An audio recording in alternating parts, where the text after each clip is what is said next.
So, ulit, sa may theories of leadership, sinabi dito na dapat maging considerate ka with the people working among you and above you. Yun yung 1 Thess chapter 5 verse 2. Tapos, sinabi dito ni Biner na ang leader is best known kapag hindi kilala siya ng mga tao.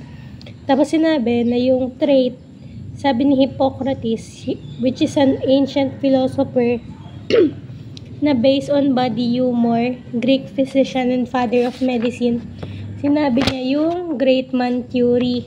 Yun lang naman yung kailangan mo tandaan doon. Great man theory, yun yung sinabi niya doon na merong common characteristics yung mga tao and they act in the certain ways. Tapos, sinabi niya doon na yung trait is distinguishing quality or characteristics. Tapos, sinabi niya na genetically yun, inborn, tas namamana. Sabi ni Anthony de Souza, yung self-image, yun daw yung result of memories and past experiences mo. Tas, ganun ka daw mag-react sa kanila. Sabi naman nung psychologist Maxwell Maltz, nung tinanggal niya daw yung mga scars, mga deformities ng tao, nagbago daw yung personality nun.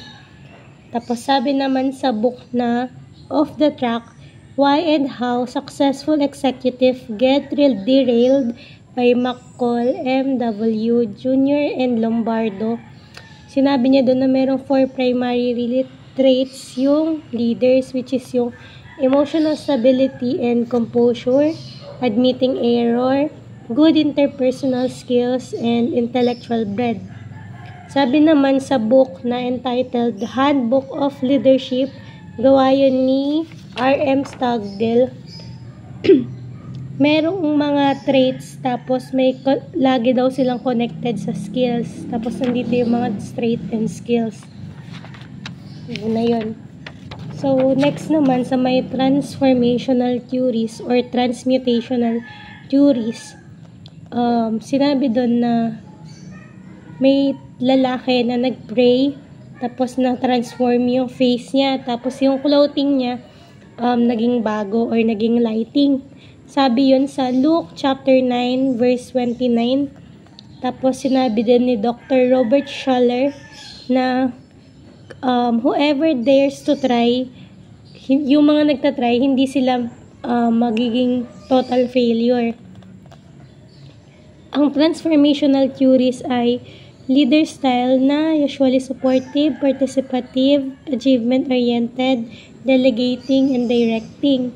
Tapos, yung theory na yon, in-encourage na tayo na mag-make ng change sa sarili natin at sa iba. Yung transformational, ibig sabihin nun, positive changes sa mga nagpa-follow sa leader na yon. Tapos, generally energetic, enthusiastic, and passionate yung mga transformational leaders.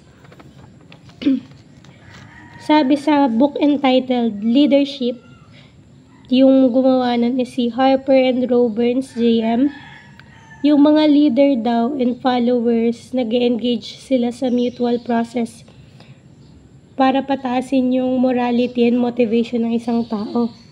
Yung charisma naman, defined siya as divinely conferred gift, a spiritual power or personal quality that gives an individual influence or authority. Sa behavioral theories naman, sinabi dito na hindi ka daw makakapasok sa langit hanggat hindi ka umaakto as a little child, which is yung Matthew chapter 18 verse 1-2. And sabi dito, yung behavior, yun yung way kung paano mo kinokonduct yung sarili mo, especially toward others. Doon nakikita ng tao kung ano ka and kung ano tayo sa kanila. Tapos, yung mga behavior, pwede yun ma-perceive differently depende sa time and sa place. Pwede na bad yung behavior mo ngayon na kinonsider, pero bukas, good na yon sa iba. Yung sa may behavioral theory, sinabi dito na we have chances to grow or magbago. And Sinabi dito na yung capability mo and potential, nasa shape yun ng time and influence. Sabi naman sa book entitled Smart Leadership, yung nagsulat nun is si Ken Blanchard and Spencer Johnson. Never daw mag-punish ng learner kasi daw yung learner naturally lang sa kanila gumawa ng mistake. So, dapat i-correct mo yon by saying, sorry, hindi ko na ayos yung instruction ko sa'yo, ganun. Sinabi sa behavioral theory na ang leadership skills ay hindi inherited, kundi ina-acquire siya. Ang mga Filipinos are also known as matiisin daw. Ibig sabihin, basta matiisin daw yung mga Pilipino. Sa contingency naman, sabi ni Dr. Robert Scholler, katulad nung kanina, maghanap ka daw ng problema and isolve mo yon. Sinabi dito na walang perfect style yung leadership, kundi combination daw siya ng different styles. Contingency means future event na hindi mo mape-predict or nang may kasiguraduhan, ganun. Kaya dapat yung mga leaders dito flexible and wholesome, tapos well-rounded. Dapat meron daw silang reserve measurement or tinatawag nating plan B. Yung mga leader ng contingency, dapat very anticipatory sila. And dapat nag-fit yung potential nila sa environment. Kahit anong environment pa yan, dapat kaya nila mag-fit. Sinabi dito na kahit sino ay pwedeng maging leader. Tapos, meron ditong Fiedler's finding. Ano lang to siya? Sinabi lang na may mga leaders na kayang mag-perform sa some situations, pero hindi sa lahat ng situations magaling siya. Sinabi din na dapat pag pipili ka ng leader, magmamatch yung style niya sa situation. Tapos, may improve mo yung sarili mo by designing the job. Yung job dapat yung mag-fit sa tao, hindi yung tao dapat yung mag-fit sa job. Sabi ni Hersey and Blanchard model, merong S1 to S4. Yung S1, directing and telling. So, yung yung nasusunod lang doon is yung leader. Sa coaching and selling naman, two-way sila. So, leader and follower. So, sa may supporting and participating naman, leader pa rin yung magpa-participate, pero yung follower na yung nagte-take part sa decision. Tapos, delegating naman is yung follower na yung parang nasusunod, pero leader pa rin yung involved or siya yung pinakalas. Sa invitational theories naman, we have invite, which is yung Latin word niya is invitare. Sinabi dito na si Ken Blanchard and Don Shula, mas maganda daw na respected ang leader kesa sa popular siya. Yung invitational theory is parang same daw siya sa may transactional theory. Dito, sa invitational theory, nag-encourage tayo ng customers natin para magsabi ng anong dapat i-improve sa ginagawa natin, di ba? Bibigay sila ng feedbacks, recommendation, suggestion, ganun. Sa transactional theory naman, sinabi ni Ken Blanchard and Jess Stoner, ang vision ay dapat isinasabuhay at hindi pinapaprame sa pader. Yung transactional daw, yun yung instance of buying or selling something. Sabi ni Max Weber in 1947, tsaka ni Bernard M. Bass noong 1981, sila yung gumawa ng concept ng transactional leadership.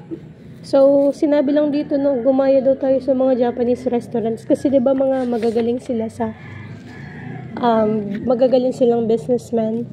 So, next naman is sa may autocratic sa CFC 980, si Jesus daw hinumble niya yung sarili niya. Bumaba siya dito tapos inaccept niya na mamamatay siya sa cross. Sa autocratic, dito pinapatay yung initiatives ng subordinates. Magkakaroon ng abuses. Kasi nga, di ba, isa lang yung nasusunod. which is meron silang power. Power is energy daw. Power is the ability to do something and make it act on a particular way. So, parang uutusan mo, ganon. Sabi ni Senior Philomena Agudo, ang true leadership daw ay hindi power. Hindi daw to dinodominate yung mga subordinates niya, kundi nagkikare sila sa isa't isa, ganon. Sinabi din dito na dapat ang leader ay pinagko-combine ng power and influence para maging effective leader siya. Tapos, may isa pang book dito na tinatawag na Leaders for Today, Hope for Tomorrow. Yun sinulat ni Anthony De Souza. Tapos, we have Pacem in Terris, AAS 559, 1963. Nakalagay lang dito participation Ang haba. Basta participation yun. Dito na tayo sa democratic. So, dito, sinabi ni Ken Blanchard na binigyan tayo ng 2 tenga ni God, diba? Hindi tayo binigyan ng 2 bunganga para lang mag-talk. Kung gusto niya tayo mag-talk, di sana binigyan niya tayo ng 2 bunganga kaysa 2 tenga. Tapos, sa may democratic, hindi nado-dominate ng leader ang kanyang mga members. Ang leader ay hindi alam ang lahat. Hindi siya all-knowing subject. And then, merong mutual benefit to sa team kasi nga nakakagawa sila ng better decisions kapag nagko-consult mo na sa lahat. Ang democratic is defined as relating to or supporting democracy or its principles. Galing siya sa Greek word na demos and kratia, which means people and power or rule. So, sa democratic, nag-assign sila ng mga functions, ng mga powers, kasi nga, participative to, lahat involved. So, sa may ginagawa lang dito ng leaders, nagsusupervise ng task, nag-explain ng decisions, nagsusolicit ng suggestion, nagsusupport ng progress. Tapos, yung leader, siya yung merong final decision-making authority. Kasi nga democratic, siya pa din yung magde-decide last kung ayun. Ang pangit lang dito is matagal siyang gawin kasi nga madami kang consult kaya nagkakaroon ng delay sa decision making. Yung weakness nito is both leaders and members kapag hindi sila marunong sumunod, then yung leader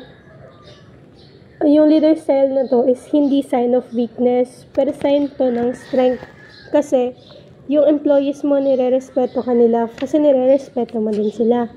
So sa may laissez-faire style on leadership naman, sabi ni Ken Blanchard dito, kapag first time mo lang ginawa yung bagay, syempre hindi mo naman yun magpo-perfect agad. Ang laissez-faire is a largely hands-off view. Ibig sabihin, pinapabayaan mo lang sila. Gumagana lang to sa mga highly trained, highly motivated na tao.